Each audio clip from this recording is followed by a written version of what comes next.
everyone you will ever meet knows something you don't. That was the original quote I was looking for. And then I found the quote about the trash, which made me think about the trash pickup. So if you read the SIG Network newsletter, I don't sound like I am losing my marbles right now. But this is the original quote, and I think it's a really good one to remind us the importance of engaging with others. It, to me, is very appropriate because we have the Project Directors Conference coming up.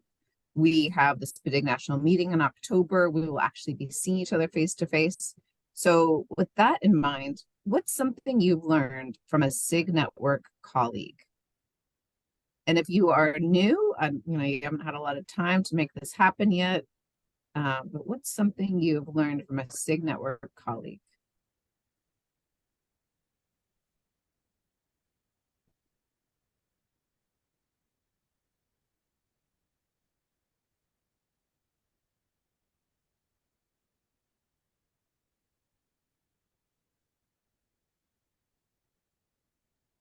Right. So I see how to organize and structure partner meetings. Love it. Planning must be very intentional, right? The challenge of gathering fidelity data. That's right. On what's the word I'm looking for? It's right on a message. It's part of our presentation today, or part of presenters' information today. Organizing drawdowns. That's the unexciting, maybe unsexy part of the job, right? Stuff on fidelity data, shared resources and measures, the value of sharing abundantly, how to connect prior to content. I love it. Thank you, Chad Littlefield. Storytelling, coaching supports, sustainability, and the list goes on. Thank you, Stacy. Oh, that's so nice to hear.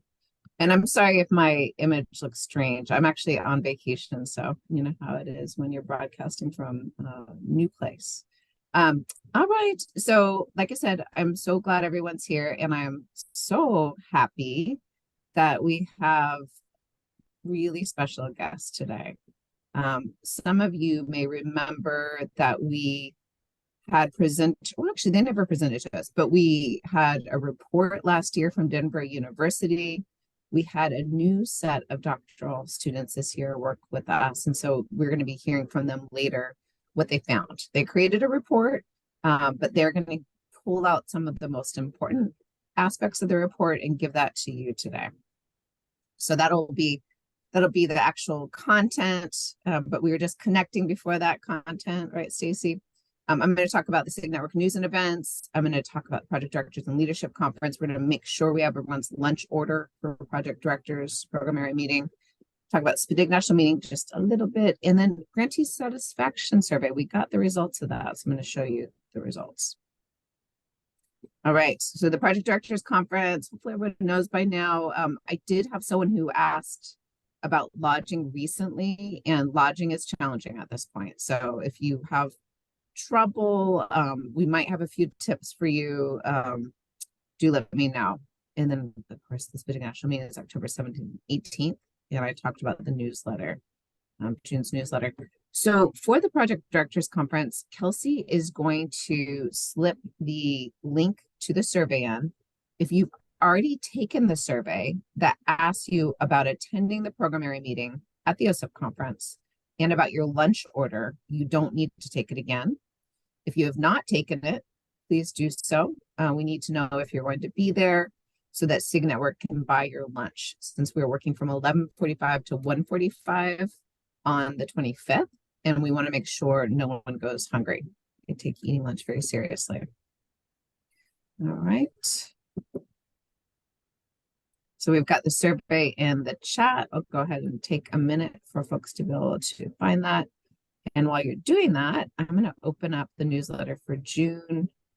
Make sure folks know what was in it. I talked a little bit already about my opening remarks, which of course I got that idea from our speaker at the last SPDIG National Meeting.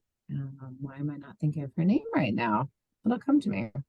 She was actually fantastic, but she was talking about how her newsletter is one of the best ways she has to connect with folks, and that the introduction to the newsletter was especially important. And so we've been kind of playing around with it. Kelsey got me back on track. She said, might want not make it too long and connect it to something else. And so we would love your feedback to see if it works for you. So my introduction, we have news about the upcoming events. I'm going through it really quickly, so close your eyes if that bothers you. Funding opportunities that are most relevant to an SEA. And then from there, we have SPDIG success.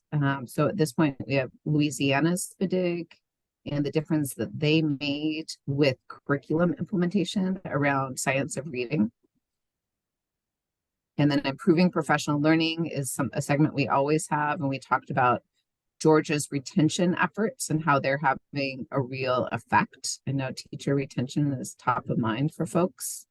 Family engagement done well. Sopa de la Abuela, which is a special education telenovela that is publicly available. So if you have families who speak Spanish, who could use some support in understanding the process of determining if someone will be served under IDEA, this is a great resource. It's a series of episodes. OSEP TA, we have graphing and analyzing academic progress monitoring data from the National Center on Intensive Intervention. That's a course. The Ed Games Expo is coming up in September. If you're able to come to DC and see all kinds of great technology for people or for children with and without disabilities. Our video of the month is Advancing Family Engagement and Education Research to Promote Equity. Long name, not especially exciting, really good information about evidence-based practices and family engagement. Selected tweet from Kent McIntosh talking about whykindness.org and their free resources and toolkit. And then we have an article from, if you have a minute section, teaching programs fall short on reading instruction review claims, and that's National Center on Teacher Quality and CTQ, which has great resources and kind of kicks up some controversy every so often. And this is one of those times. And then the role of high performance implementation teams in promoting effective use of evidence-based practices. So if you want to know the effect teams have on supporting EBPs, this is a good place to go. So that is this latest newsletter. Of course, we have them every month. If you want to see old editions, we could help you get there. All right. So the grantee satisfaction survey, I'm going to stop sharing for a second and bring that up. So this is, I put out a call for more responses. One challenge for the grantee satisfaction survey is like, oh, Ann Handley. Thank you, Mary Spencer. That was our keynote. And I don't think I was going to get there. So I appreciate the help. So the grantee satisfaction survey, I asked for help with it because we didn't have a great response rate this year. I attribute that to a number of things, but one challenge we have is it goes to whoever's listed as the project director, which is not always the person who's doing the day-to-day work. And I'm looking at Mary and Mike right now, right? And so that's a challenge because we really needed to get to the people who, but we have to follow the procedures. And so that may have been why we had a decline in response rates this year. Part of the reason, at least. So let me show you what we got. Ironically, perhaps, one of the areas we dipped a little was in folks knowing how we use their data. So I wanted to definitely make sure you saw this grantee satisfaction survey data and had a sense of how we're going to use it. So you can see we had last year's was 2022, this year's 2023. Last year we had 25 respondents. This is out of about 32. And this year we had 19. So it's a big dip, and you need to keep that in mind as you're looking at scores. So the scores for ed staff and coordination. So this is how we coordinate within the Department of Education. You see that score, it's out of 100. So that's actually a very high score because we can look across programs in ed.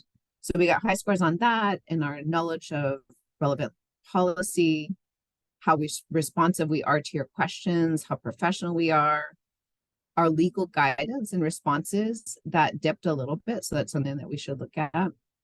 Communicating about changes that will affect your program. We stayed right at the same, 94. Collaboration with other ed programs, just a tiny bit to 90. So that's something we would love your feedback on, how we can continue to get better. grant performance reporting requirements. So that averaged to 83 across these, and that was just a 1-point dip, but definitely that's one of our lower areas. So reporting requirements, 86, ease of obtaining data you're required to report, that's more on your side, 84. Ease of submitting reports electronically has stayed low at 73. So that's something that maybe the new G6 coming will help. That'd be great. Availability of assistance in completing your reports, that we have an 88 for that, down from 91.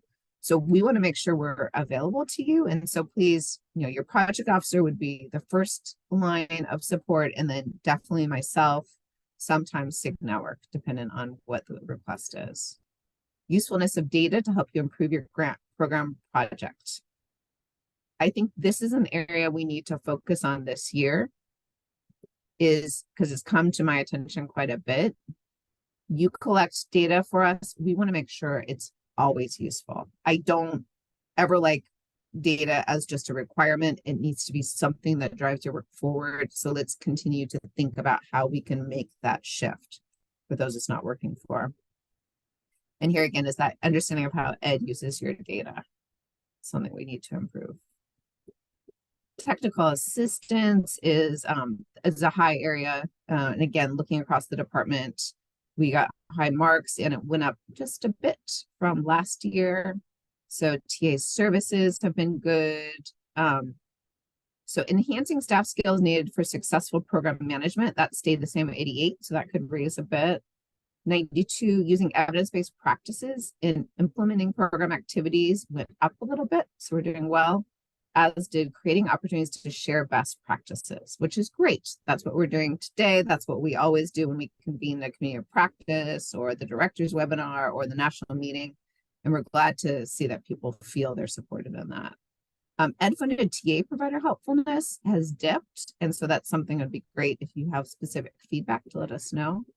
It's hard to know what exactly that means without getting a little bit more information. Ed's products and services, so I would read that as. Level of trust is very high, and I love to see that. We want to keep it that way. OSEP funded TA provider. So these questions are about how you get your information and resources. So 80% of people said they went to an OSEP funded TA provider. 66% said, beyond OSEP, other department funded TA centers. Professional associations, 70% of you got information and resources from them. Conferences, 70%, books, 61%, journal articles, 62%, personal interaction with peers, 85%. Again, why it's so important, right? To bring people together, bring mentors with mentees. Ideas that work website, not very high and not entirely surprising. The IDA website, exactly the same. And how helpful Ed staff is in supporting the growth improvement of your project. We could improve that a bit. So any questions about the responses, what the questions are actually asking, what the responses mean?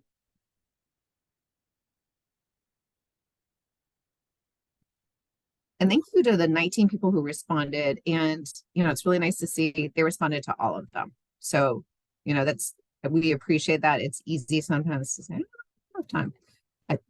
I think you could have just answered some of them, or else they wouldn't have that number. So I appreciate your time doing that. All right. So there's your results. Thank you again for the respondents. And now, continuing our coaching series, we have our special guests, Katie O'Connor and Bryn Hanna. They are scholars at Denver University in School of Psychology. And what they did for us is they looked across evidence-based professional development worksheets. So this ended up being a first come, first serve, where I said, we'd love to have your worksheet if you're willing to share it, since it's not public information. Please let me know if you're okay with that, and or send it to me if I don't have a good version of it. And the first 18, I believe it was, Katie and Bryn, we went ahead and sent to them. They looked at the coaching practices used, and also look to see if they could see a connection with fidelity, since fidelity has been our focus. We know coaching affects fidelity, but we wanted to see the connections that they found. And so they ended up doing a very deep dive into the 18 EBPD worksheets they got, and they also dove into the coaching research. And so this is one of those situations where, I think you all remember when you were in school, getting your higher education degree, that you would sometimes go into a practicum or into some kind of task that you were doing, not knowing too much on the topic, and then you come out and all of a sudden you've been named the expert because no one else is really looking at something. Well, I think these two are turning into coaching experts just by the amount of work that they've been able to do learning about the research. They've read books since they started this project and really been thoughtful about their work. So I want to go ahead and have Bren and Katie introduce themselves. They're going to share their 2 truths and a dream. Welcome, Katie. Thank you so much. I'll go ahead and share our presentation for our introductions.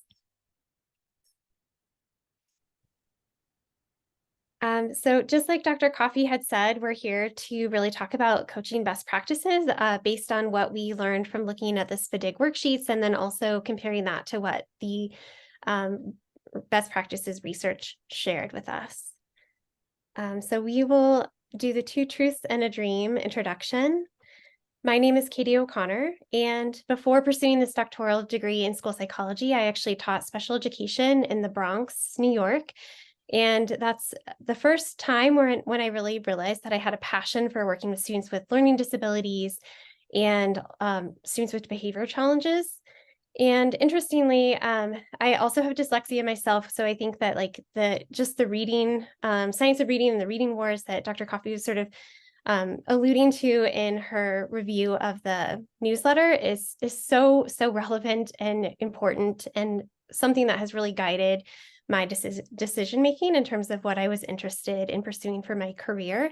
And so as a school psychologist, I'm able to participate in evaluations of students and actually diagnose learning disabilities. So coming full circle from educating students with learning disabilities to assessing and diagnosing those disabilities, and really understanding from a personal perspective what that looks like and feels like as a student in school systems, and now even in higher education, what that feels like. So moving on to my dream, I really kept my dream today to be centered in education and kind of looking back to my time as a teacher. But I would really love for our society to change how we view the teaching profession and really value educators the same way we look to doctors and scientists and see them as like highly respected and valued individuals within our society. I think if we were able to make those adjustments and have teachers really well paid, have it be a sought after career that people really, want to go into and really have to compete for, I think we would have really wonderful changes that would just fall from that. So, and thank you for some of those individuals that were sharing their hearts and agreeing with that dream. And I will hand it to Bren now. Hi, everybody. I'm Bryn Hannah. I also go to DU, and I'm in the school psychology EDS program, education specialist. And so for my first truth, I have played the violin since around age 6, and have been in the school orchestra pretty much throughout my entire academic career. I started the orchestra, I think, when we could in 4th grade. But I was also ever since I started playing the violin in something called the Suzuki School. So we learned how to play a string instrument basically by ear.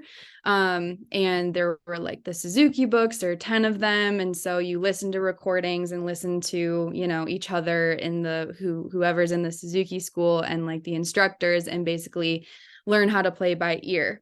So that's been a huge part of, my upbringing and my background and schooling. So kind of going hand in hand with that, I've also realized the power that music holds in my life in many aspects. It's extremely grounding. It's connecting. it is kind of this universal language.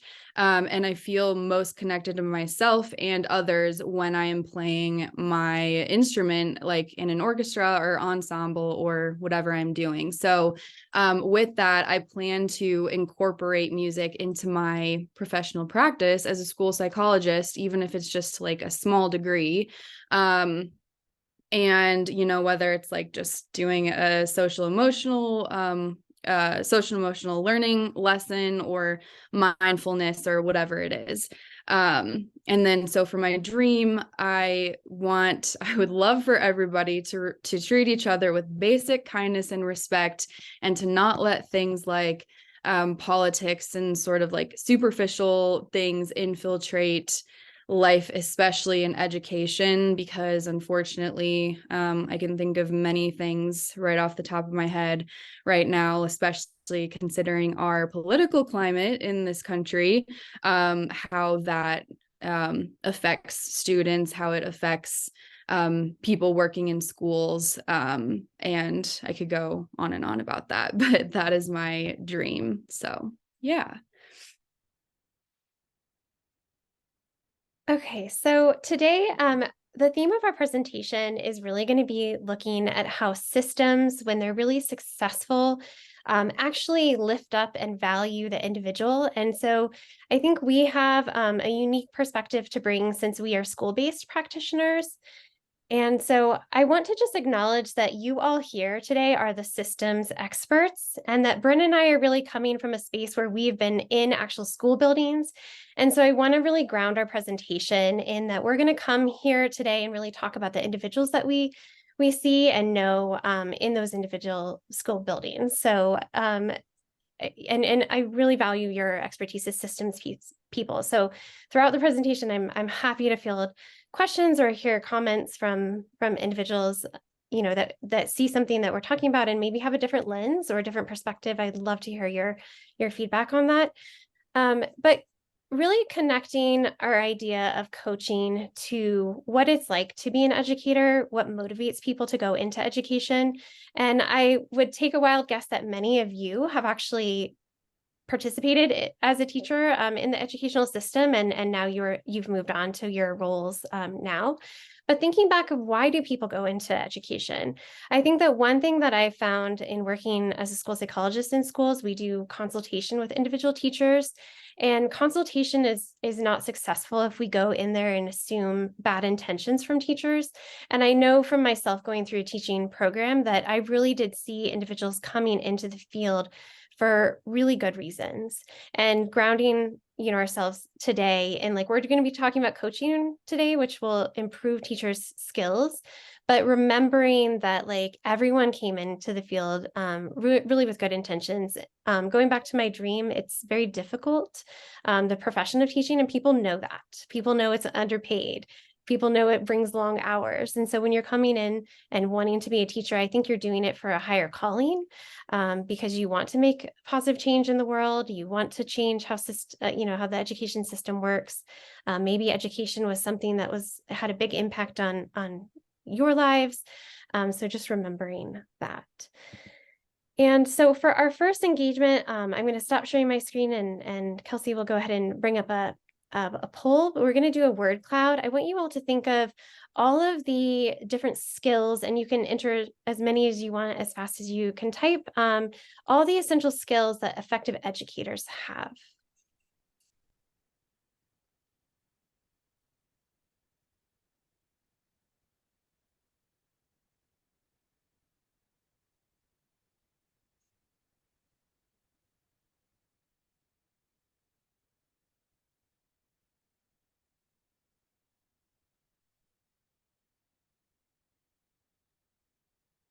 And there's a link in the chat now Yes, for folks to thank go you. directly. Okay.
Okay, I've love seeing all of these participated skills in. coming in. Thank you so much for your participation in that.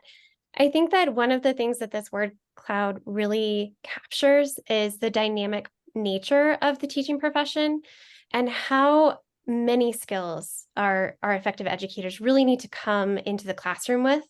And so that is one of the pieces we're going to highlight is that really coaching is uniquely positioned as a form of teacher training and teacher development because it can actually meet those individual needs of the coach and develop those a diverse range of skills for teachers.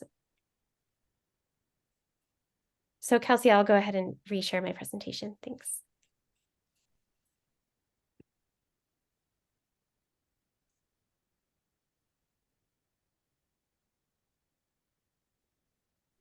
All right. Oh, Thank this you, is Becky, for that picture. Tell her to keep it up, your daughter. Will do, Bryn. It was actually sort of a funny thing. My daughter thought she was just going to play for her great grandma. And my great grandma, her great grandma is 102, but she actually invited all of her friends at the nursing home. And it turned out my daughter was actually a guest presenter that day. So there's over like 45 people listening to it. But the music just is soothing for the soul. So agree with you there. Yes, it has many, many, many benefits. So yes, I love that. Thank you for sharing. Okay, so let's see. Could I have somebody read? Becky is the volunteer for Oh, that, Bryn. Okay. Yeah. So You just perfect. want to start. What impacts educator effectiveness? Often in education, we hear that teachers are burned out, but that isn't quite accurate. As teacher demoralization expert Doris Santoro says, burnout tells the wrong story about the kinds of pain educators are experiencing because it suggests that the problem lies within individual teachers themselves. Those outside education assume that the teacher can't hack it in the classroom. But in reality, teachers are forced to operate in systems that aren't functioning properly, which makes teachers feel demoralized, discouraged, and overwhelmed. According to Santoro, demoralization occurs because teachers care deeply about students in the profession, and they realize that school policies and conditions make it impossible for them to do what is good, right, and just. Okay, thank you so much.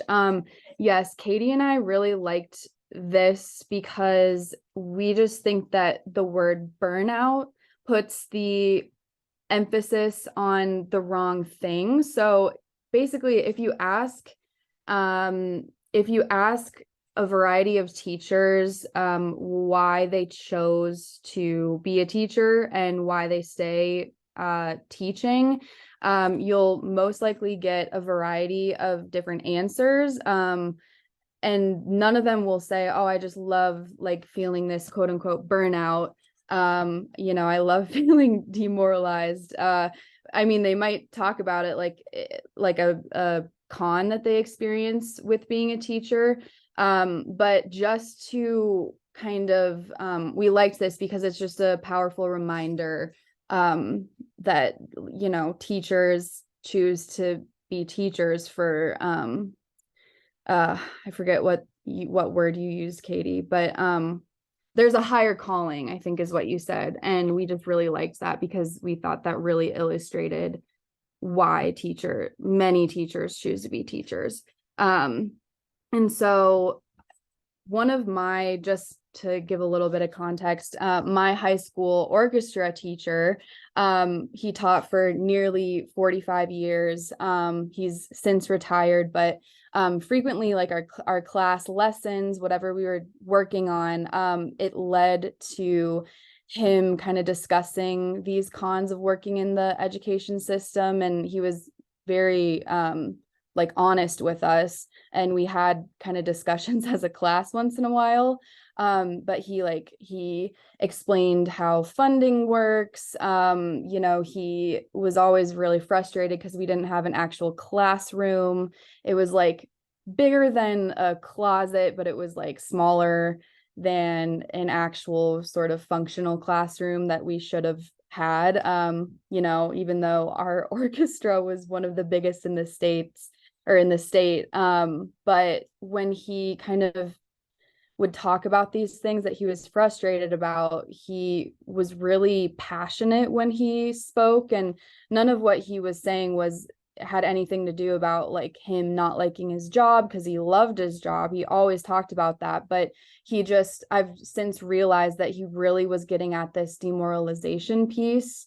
And he was just really expressing this. And ever since right after he retired, actually, he joined the city council, and his whole goal is to really try to make education more robust and just make differences that he can make, since he was so passionate about it. So that's kind of my own personal context and my own personal story. But just to kind of wrap up that point, this other quote says, "We want community-run schools where the voices of parents, students, educators, and administrators all matter. We want time to plan and to collaborate. We want equitable funding for our schools. We want policy that actually shows that our students matter. America's educators aren't burned out. We are demoralized. The solution lies in understanding the difference."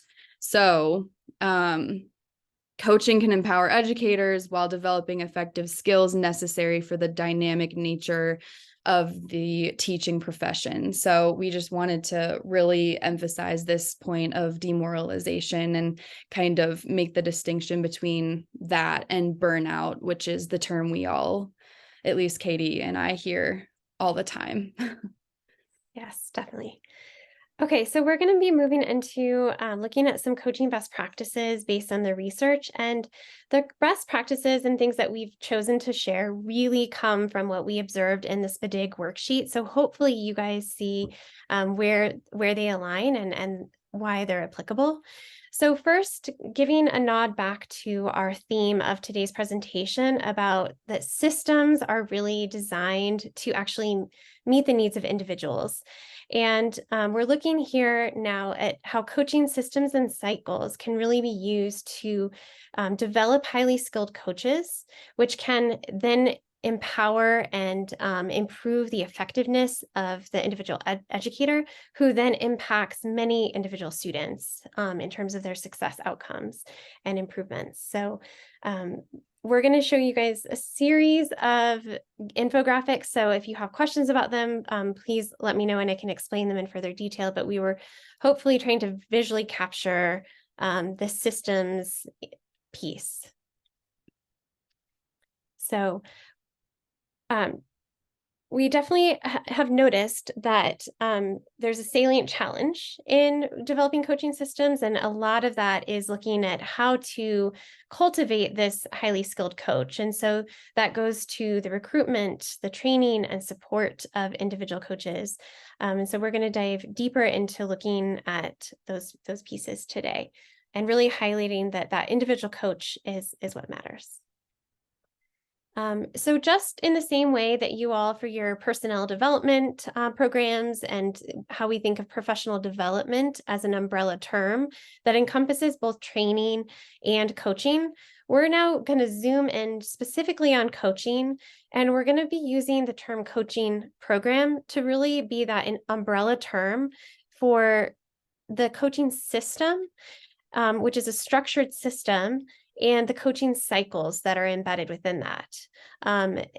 Within the coaching cycle, you're going to have a variety of methods, strategies, and activities that the individual coach will perform with that educator. And then we're going to highlight a couple different coaching models and the differences that are out there. Some of you may have heard of directive coaching. That is really where you are directing the educator in how to make changes. Facilitative coaching is really a question-led approach where you're really trying to elicit and the teacher's own personal introspection on their teaching style and what their own strengths and weaknesses are. And you're really hoping that they kind of come through this process from self-discovery. And so we will highlight some more of those models, but it's important to understand that the coaching model, you can use multiple coaching models. An individual coach can be directive on one day and more facilitative on another day. But it's good to know that the coaching model is really influencing what your coaching cycle looks like and what those specific strategies are going to be within the cycle.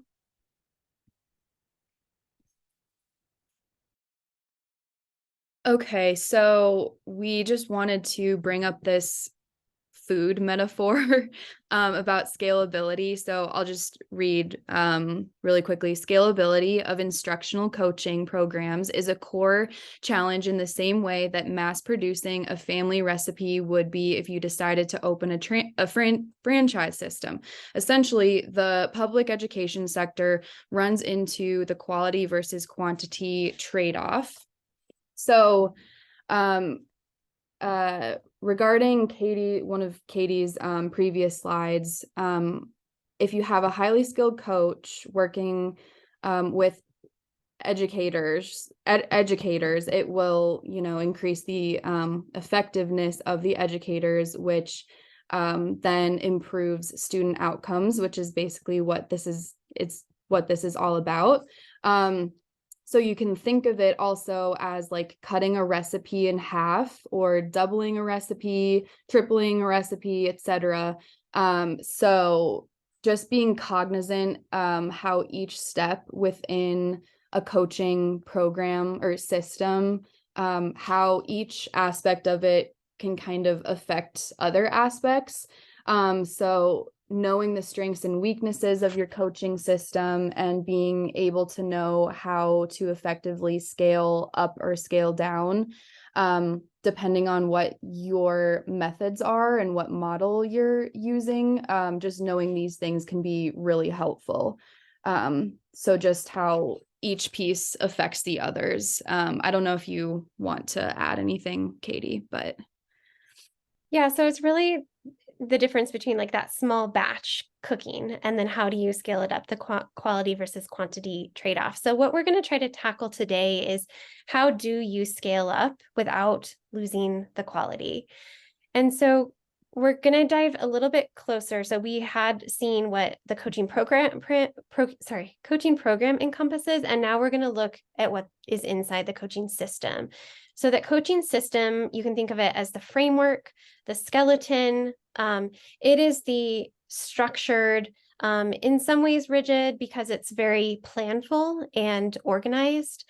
So you would know when your timetables are, you would have dates on calendars, you would know who is meeting with who and when.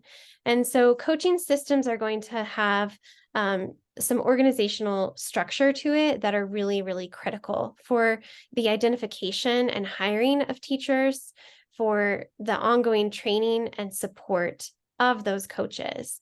And when you can create a system that really supports the coaching community, then you're going to develop more individually skilled coaches. And when you have that highly skilled coach, as we have mentioned before, then you're going to see those coaching cycles be more effective in themselves because that secret ingredient is that coach. And so the goal of your system is to develop more skilled coaches so then they can in turn have more successful coaching cycles. And SYSIP has actually identified some key areas that if your coaching system is not doing these things, then most likely your coaching system is struggling or not meeting full effectiveness. So these are some of the things that SYSIP has identified. So having high quality selection processes for the identification and hiring process. It is very common in our field for the best teachers to be sort of skimmed off the top and recruited into coaching, which is going back to that scalability issue. Because if we keep taking all the best teachers, then we're removing the best teachers from our school systems where they're actually working with children. So, our system needs to have other ways to develop these coaches without just relying on like the coach coming into the role as being already highly skilled. But selecting those individuals for the right reasons is important. So training as an ongoing support for coaches is important. So training and support really go together. You need both modeling, so that whether it's the trainer training the coach or higher level coordinator coaches, training those individual instructional coaches, they have to have some kind of scaffolding and ongoing training. For example, many coaches could have been the most skilled educators in terms of working with children in classrooms, but they might not have knowledge of how to train adult learners. And so those are the pieces where those systems can come in and help train and support those coaches. Another area of support that's often needed for coaches is that they're very good at looking at student outcome data, but they may not be really well versed in looking at implementation data. And so SISUP really wanted to highlight that, like, hey, it is very common for coaching programs to assess student outcome data, but they're often missing that implementation data. And so those are those coaching fidelity measures that have been mentioned already today. Evidence-based practices, I don't need to touch too much on that because I know you all are very, very skilled at selecting evidence-based programs. But one thing I will highlight is that for the coaching cycle themselves to be evidence-based, they should have observations, modeling, and feedback. So whether you have a dialectic approach or any other different program that you've selected, it should still at least have those components. And then collaboration is an interesting word. I'm not sure that this is the best way to define it, but SISUP really identified that in the same way that coaches who are working with individual educators need to have a good trusting relationship, the coaches also need to have a safe and like supportive learning environment. And so they called it a co-designed process where you're really kind of reducing some of those hierarchical dynamics and really making sure that all of the stakeholders feel like it's a collaborative, like safe learning process.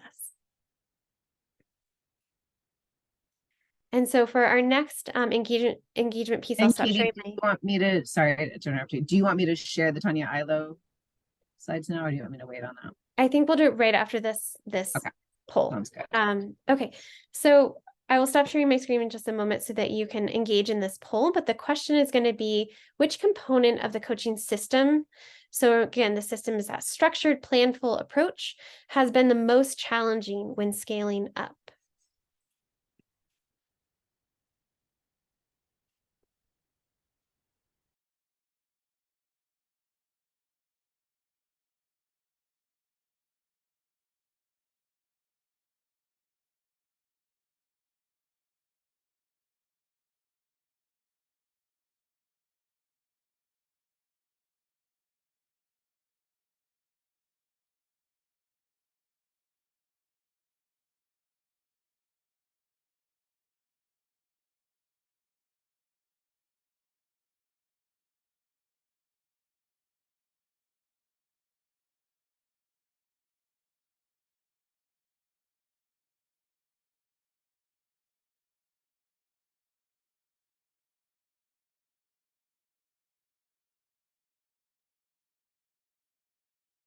Okay, thank you. Wow. So definitely recruitment is the most challenging so far. Oh, and some training as well.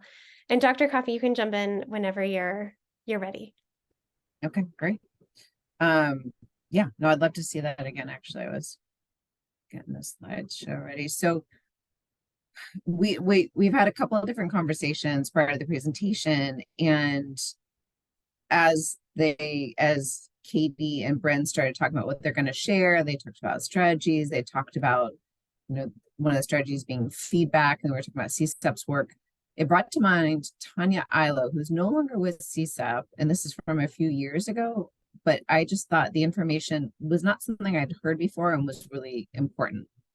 And it was specifically about, well, the thing that I thought was most important about was determining intensity of the coaching supports and the strategies that are the right strategies, because we tend to think that the coaching strategy that works best is observation and feedback, right? Like these are the things that we should always do.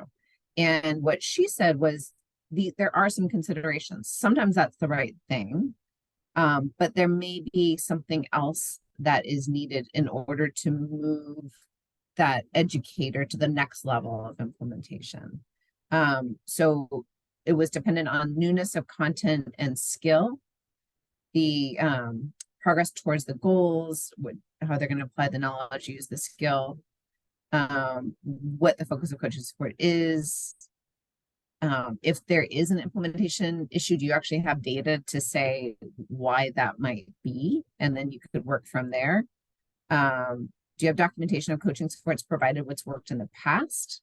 And do you have student data, right? So this kind of training has been provided, this kind of coaching has been provided to the educator. What's been happening to the student data? Are there areas that are really going well and other areas that aren't going as well? And that's when progress monitoring might be helpful. And I'm going to skip that and go right here. So for the hypothesis, I don't know if hypothesis is always the best term for me for these, but if they've just received their training in a specific feature of the evidence-based practice, it might be that co-planning and preparation is needed, or shadow and mirror teaching, or side by side. You might need to demonstrate.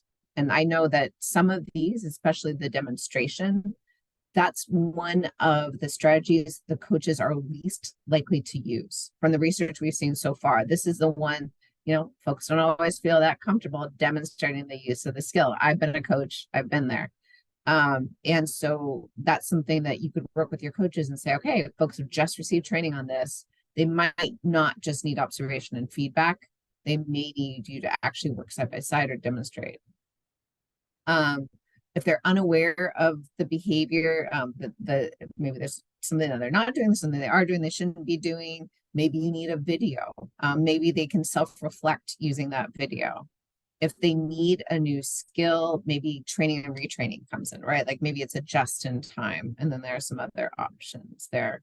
If they have low expectations of themselves or their beliefs aren't maybe there, like this is the best thing to use, or that they can actually do it themselves, that's when you can maybe demonstrate with a group.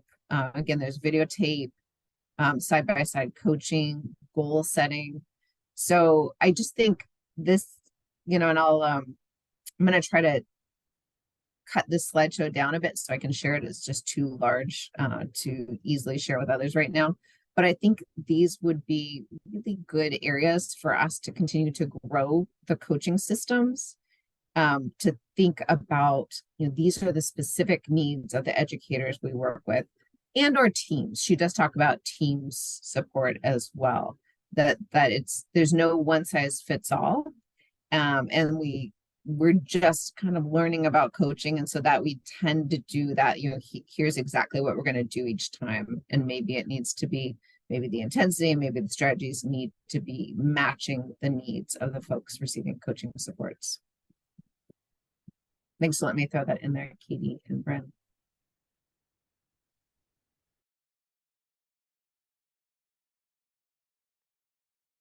Okay. Yes, thank you. And I think that list is so interesting and so helpful, and it would be really great to have that to look at later. We today have identified just 4 simple pieces of a highly skilled coach, and like what those what kind of activities they might engage in. But having a more in-depth list to like really go to and to, especially for supporting your coaches in training and things like that, would be really useful. So I think this is my favorite slide, honestly, in the presentation, because I think there's just this magical synergy that's happening here. And so what we have been talking so far about is the coaching system, which is that organized structure or the framework that you're going to be building to systematize your coaching program. But within that coaching structure, you need to somehow be able to facilitate really fluid and differentiated coaching cycles, meaning that even though the system itself might feel rigid and systematic, the actual cycles themselves need to be fostered in a way that they can be very fluid and individualized to meet the individual educator's needs. And that is why we've been harping on the word highly skilled coach. And so now we're going to try to define what that means. And then we're interested in getting your own feedback about what a highly skilled coach looks like from your perspective. But we've identified, based on the research, that relationship skills, so having those interpersonal communication skills, is really essential. Being able to model the content that you're teaching, especially if you're focused on instructional coaching, which is really looking at those actual teaching strategies. So you need to know the curriculum. You need to be versed in the science of reading if you're going to be coaching on a reading initiative. Other areas that you might want to have content-specific knowledge is in equity. So if you're really providing support to increase equitable practices within your school community, you would need your coach to have some expertise in that area. And then data collection and utilization is really a piece where that systems level framework can help support. So a coach doesn't necessarily have to already be a pro at data analysis, but they can be supported and trained how to use data better. And then the final piece that I'm not sure if you all have thought about, but would love to capture some of your perspectives about that, is teacher empowerment. And so some models really highlight the collaborative nature of a coaching educator relationship. And what we found is that going back to thinking about like how our society views and values educators, if we are really empowering educators as decision makers, in the field of school psychology, we use a phrase called professional judgment. And so a lot of our program is developing our professional judgment as a practitioner. And so thinking about that, what kind of professional judgment do teachers need, and how can we empower them to have some of the professional judgment necessary to make those teaching decisions within their classroom. So Bren, I'll turn it over to you. Okay, I'm sorry, Katie, I'm drawing a blank on, this is the breakout room question, right? Okay, yeah, so I think we're going into breakout rooms now. So basically share the qualities of highly skilled coaches that you value most individually, and how do you support the development of those qualities? And you can just discuss that within the breakout rooms. How did it go in your room, Katie? Great. We had so many different things come up. We talked about the importance of those soft skills, and also like needing to be able to feel like safe in that process of learning, how like in learning environments when you don't feel that safety, how it's hard to like really take it in. And then Celeste had brought up the teacher shortage and how it's so difficult right now to even find enough teachers, let alone like taking coaches away from the field to become coaches. So lots of big problems, and those softer skills. So it was a good mix of. Yeah, it's a little bit of a vicious cycle because we know coaching will help teachers to stay longer if they receive good coaching supports, right? Because then they're more effective, then they feel good. So that can be the virtual cycle, but right now we've got a vicious cycle where they don't have time to do that. Therefore, they can't give it. Yes. It's a definite challenge. Bren, do you want to share from your room? Yes, we actually talked about the soft skills a little bit too. And I think Laura was the one that kind of first brought this up. But she talked about like how kind of things like humor and just not really letting yourself get too I don't know, like bringing research in and, like we want evidence-based practices and we want to like bring in research and everything. And it's good to be credentialed and show your credentials, but like also they can kind of come off as like, we just talked about how it can kind of come off as like a little bit condescending if some coach is like, not really showing their humanity.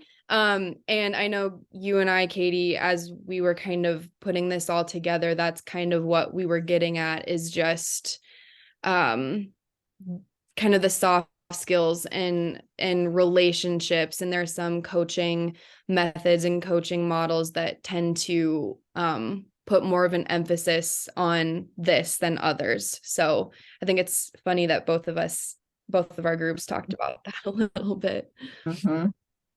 So Amanda shared a really great question in the chat. She said, what about building coaching skills within teachers, like a peer-to-peer coaching structure? And I'm actually very interested in these. I know that in some cases they're called professional learning communities, PLCs. But I do think that speaking to that shortage, you know, if we can like develop some of those coaching mentorship skills with them within teachers themselves, that is a great option. So Amanda also shared a lot of good things about like the Coaching Institute that they've worked on. So does anyone else want to unmute and just share from their breakout room before we move on?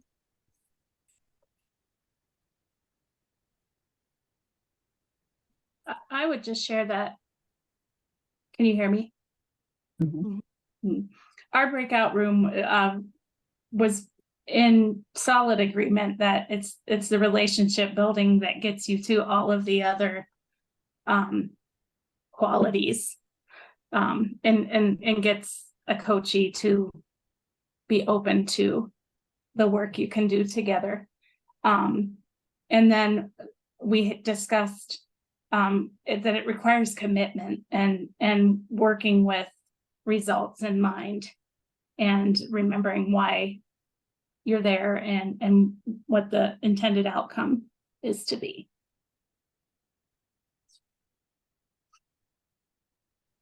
Yes, thank you so much. I definitely agree. The relationship aspect to me is really meaningful. I know that when Dr. Blue came in and shared coaching research, she also highlighted that the importance of those relationship pieces, and I couldn't agree more. Yeah, thank you. And like I was saying, Katie and Brent have gone deep in our work and, you know, what we've been learning, and so it's great because Dr. Janine Blue came and visited with us a few months back. And if you were interested in the recording, let me know if you weren't able to attend, because it was fantastic. She is doing research on coaching, and she was also connecting us with other researchers and their latest work on coaching. And so then I was able to share it with Katie and Bryn. They were able to review that and add it to the work that they were doing. Yeah, and then Stacy is saying she's interested in learning more on video coaching and supporting teachers to be reflective in their collaborative teams. And we have some good stuff on that. There's also, we have some coaching model demonstrations that OSIP is funding that are doing great things with annotating videos, you know, using the software that helps to annotate the videos for coaching purposes. So if anyone's interested in that level of the video reflections, let me know. In the meantime, though, another great resource came up. It again is from a few years ago, but I think it still stands. Iowa had a SPDIG a few years back, and they did some really nice work evaluating. Here's that peer coaching. So they did a really nice job evaluating their coaching. And so hopefully this is large enough for folks. Let's see if we can make it a little bit bigger.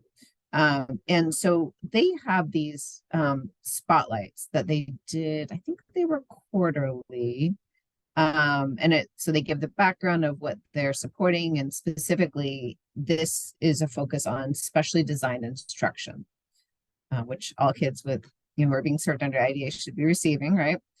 And they determined the key features of specially designed instruction as they saw them were diagnose, design, and deliver. So those three key features, and of course they operationally define them from there. And then what they did, this was over time, and this wasn't the very beginning, but they looked at the implementation stages for those skills. Implementation stages, this terminology is a little bit different than, say, CSEPs or some others, but planning was the first stage. Partial implementation, routine implementation, and sustaining was that final stage. And so what they did was they looked at, they were providing professional development. They looked at the difference for folks participating from fall 2017 to fall 2018. And you can see, so these were, I should scroll down a little bit more. You can see there's diagnose, design, and deliver. Deliver, not surprisingly, was the toughest one for folks, and it's also the thing that might come later, right?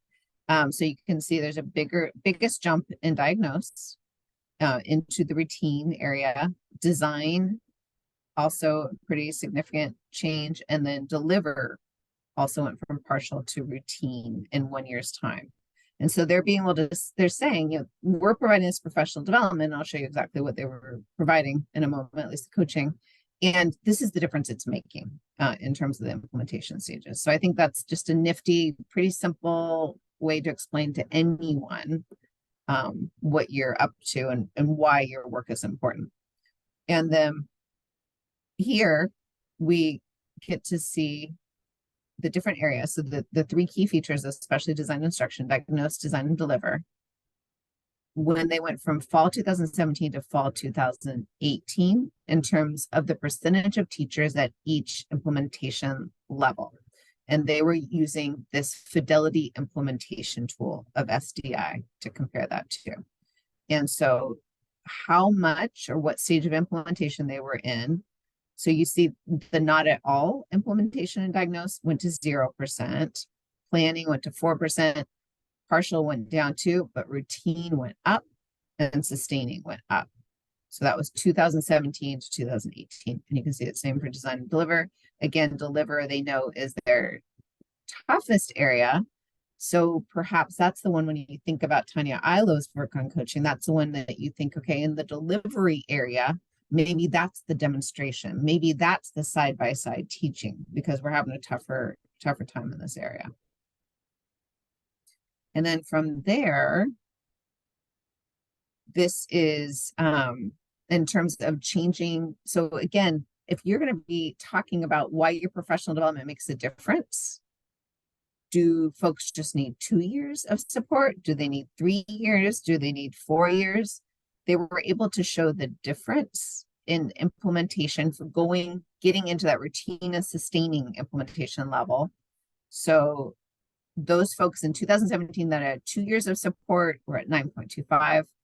And then the folks who had 2 years of support fall 2018 got to 10. So they're getting better at their professional development. And then the folks who have been in for 4 years, which was just 6, you know, it's fewer people, but you can see that they were had the largest percentage that was actually routine or sustaining. And so the difference their professional development over time makes. And then this next chart talks about the kinds of coaching activities that they would provide for the different areas. So these were the 3 features of diagnose that they would measure on their implementation tool. And so for identified strengths, interests, and preferences, those would be coaching conversations or would be action planning. And then I'll just pick out a few more. Down here for deliver, adjust instruction as necessary was coaching conversations, SDI related meetings, and PLCs, professional learning communities. So those were the strategies that they used. It was dependent on what they were focusing on with the teacher.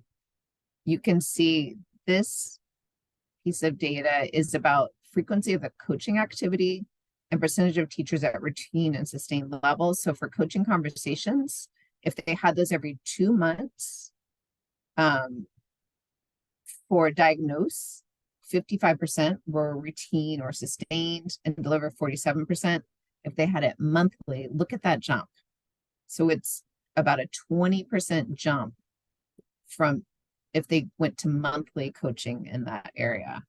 And you can see it is also a very large jump from every 2 months to monthly in action planning, the difference that made. And then in the deliver SDI meetings and PLCs, if they went monthly to 81%. So it's a fantastic way to say why your work is meaningful and also provide folks, you know, if you are looking for legislature funding, if you're looking for districts to join you, having this information is important. But it's also important to know, like, how can you be most efficient with your coaches? Are you needed monthly? Does it make a difference? It'd be really good to know. So this is an example of how one state looked at that. So thank you for letting me share that, Katie. That is really interesting about how that monthly piece matters. And I think that if you know that from that data, then that's where that coaching system can plan for that. And you can make sure that on the calendar, your coaches are aiming for a monthly conversation and things like that. One of the other things, because I know that you had turned me on to Tanya Ilo, and she had partnered with another group of researchers. And one of the things that they had noted was that sometimes you have to look at that 3-year mark because of turnover, or because of teachers, or just like anyone, coaches themselves, like moving on to other positions, and just keeping that in mind, because I believe most of your grants are 5-year grants. Is that mostly true? Oh, you're muted. I'm muted and you broke up. Could you say the last sentence again? I couldn't hear the whole thing. My question was that, so Tanya Ilo had noted, along with other researchers in this article, that like sometimes that 3-year mark needs to be looked at extra carefully because of just people either turning over or moving on to other positions. And so you might have built in all these like wonderful diagnose, design, and deliver structures, but then you need to kind of just make sure that like, are the people that are in that system, are they the ones that have benefited from those trainings? And sometimes that 3-year mark, you might notice, oh gosh, we have a new person in this role, and just sort of being able to have a way to look at that, and then like build in some of those skill gaps if that's occurred. And I was asking, so most of the SPDIG grant initiatives, are they usually 5 years? They are 5 years. Okay. It can take 1 to 2 years to really get the ball rolling with the folks who are going to receive coaching. Gotcha. So, yeah. And Okay. some of them have no cost extension. So, it's not always, it's not one size fits all for that. Well, and I love that Amanda brought up like that peer-to-peer coaching. And so like even in that document you shared, they were mentioning those professional learning communities as being valuable and important. So yeah, and that was actually Dr. Rob Horner. It was more of a hypothesis when he said it. There's some data to support it now, I believe. But he was saying at some point you need continuous regeneration, especially for PBIS, because it's been around for a little while. For many schools have been implementing for a little while. And in continuous regeneration, where you're looking to make it exciting for people again or bring them back to the fold, that collaboration or working with another school, looking to see a school that's a model for certain implementation features may be helpful for that. Gotcha.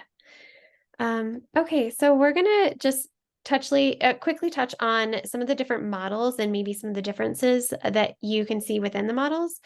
And really highlight that when you have gotten a coach up and running, and so that they're considered to be that highly skilled individual, they can actually choose to use multiple models depending on what is needed most. And so one of the models, as I'd mentioned before, is directive. A directive coaching model is going to really consist of the coach sort of telling the teacher what to do. This is the problem that I see. You should change this. Facilitative coaching is usually that questioning process. So they would have a series of open-ended questions that they would sort of master and learn. And that's drawing out that self-discovery process so that the teacher can build on their skills through identifying their own areas of strengths and areas of growth.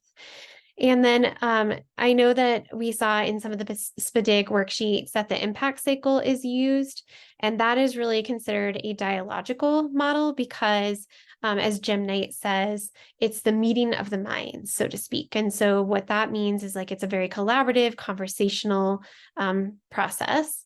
And Elena Aguilar, she wrote The Art of Coaching, which is a really wonderful book. It really lays out, she tells a lot of stories. So if it's like a book that you learn best from examples, that book shares a lot of really meaningful like stories and examples. And she describes her model as a transformative coaching model. And so she looks at the 3 B's, as she calls it. So your beliefs, your behaviors, and ways of being. And in that Art of Coaching book, she does talk about how like there are times or there are situations where a directive approach might need to be taken in that moment. And then other times where a facilitative approach. And so if you have a coach that has a lot of depth to their knowledge and understanding of coaching practices, then they can sort of use different models to meet different needs. However, one thing that's really, really important, and that's sort of the purpose of this slide, is that coaching should be separate from an evaluative process. And it should also not be a punitive disciplinary process. So if you have a struggling teacher who is maybe at risk of not being asked back to their school, it should not be a situation where they're being told, if you don't do the coaching, then you will be gone. That process, to be really successful, needs to create a psychologically safe learning environment. And that's really, really key for, I mean, adult learners, but I think honestly children as well. So I think that one of the exciting things is if we have had times in the classroom where if you come from a teaching background, you know that like if kids feel loved and valued, and if they feel safe, they learn best. And really taking that perspective into those coaching cycles, that coaches really need to come with that collaborative relationship-based approach so that their teachers feel valued and safe, so they can learn.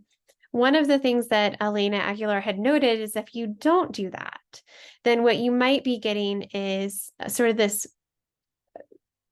illusion of growth, because the educator may be on their best behavior when the coach is around making changes, but then it falls by the wayside as soon as the coach leaves. And so really, if you're wanting that sustained coaching and that sustained effect, that you want to, really focus on that relationship building and trust.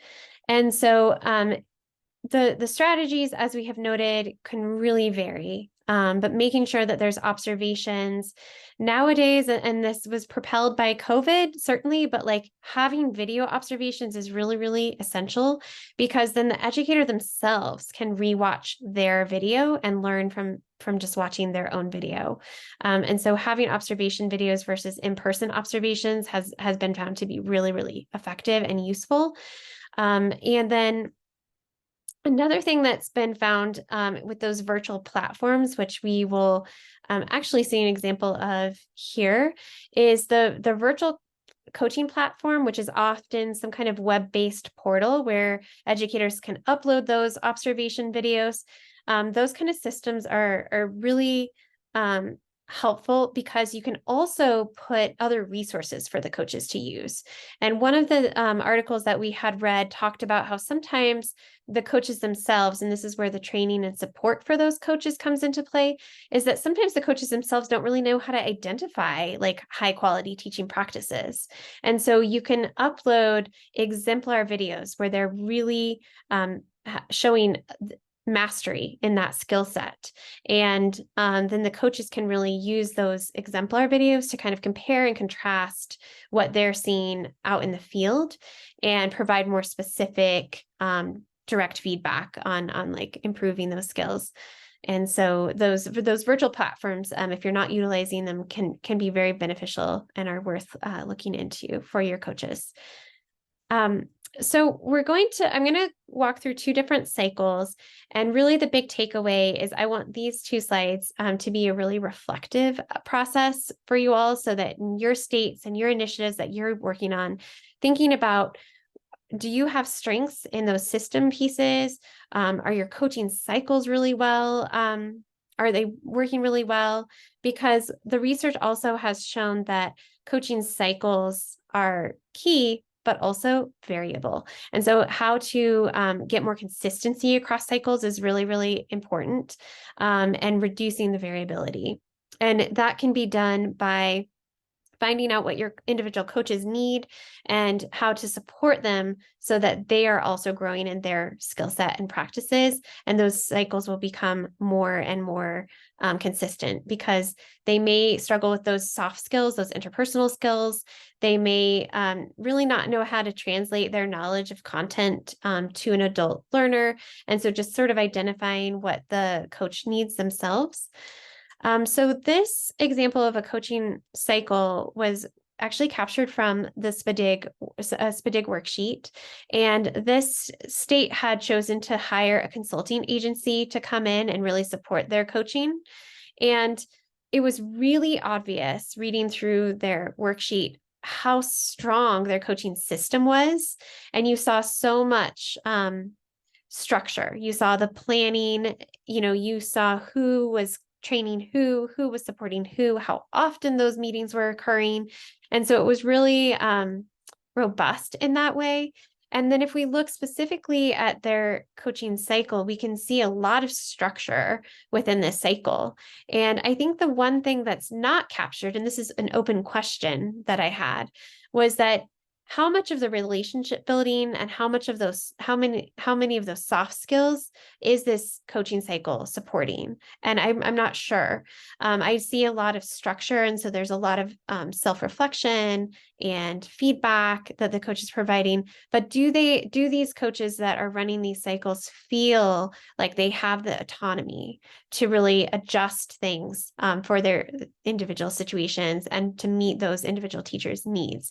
So I think that would just be a good piece to reflect on. And if you have a really strong system approach to coaching, then maybe thinking, okay, maybe our area of growth would be investigating a little bit more from that teacher's perspective. Are they feeling supported? Do they feel like the cycles are meeting their needs and things like that?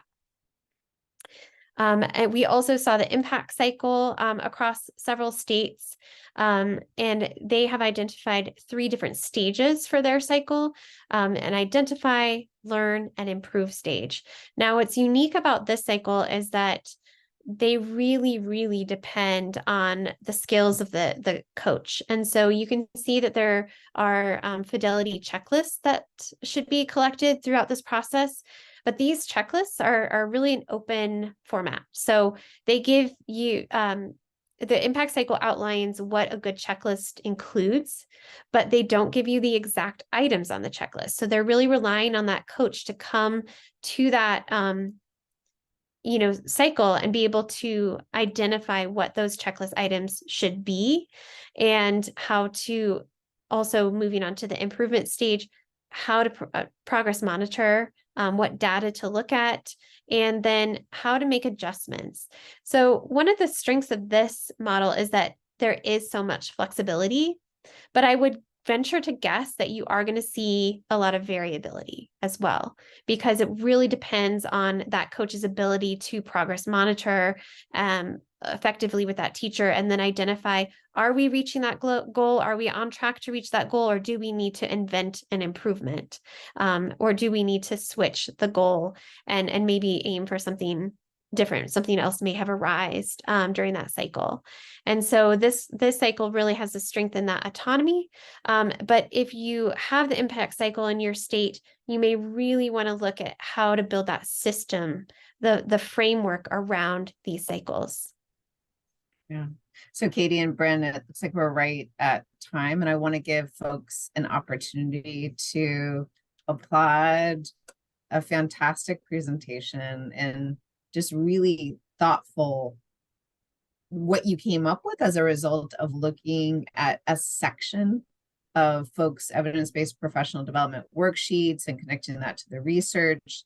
This without, I don't think it's hyperbole to say like, this is 1,000% more than I ever expected going into this. And I think we're going to be using the thoughts you provided us, the questions you provided us for a long time, and really advance our work in the area of coaching. Well, thank you so much for having us. And I know you all will get, I believe, a copy of the presentation. So hopefully that will be available. And I can certainly share our emails too if you have any other questions and things like that. So thank you so much. Thanks for the opportunity. Yeah, thank you, Bryn and Katie.